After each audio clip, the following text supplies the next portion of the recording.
The whip blanket stitch is a decorative version of the blanket stitch. Begin by making a row of blanket stitches.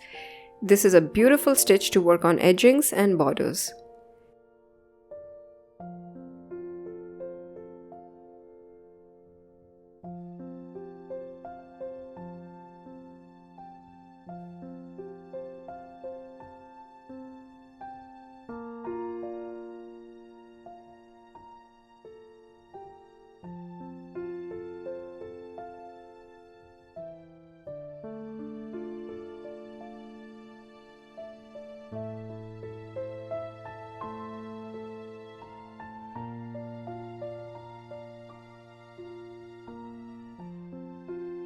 Next, come out with another thread from one end of the stitch.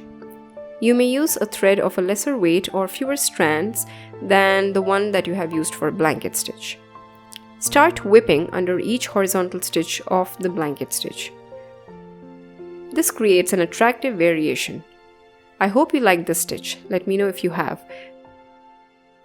The link to our bookstore is in the description. Find hand embroidery ebooks for learners of various skills there. Thank you for watching.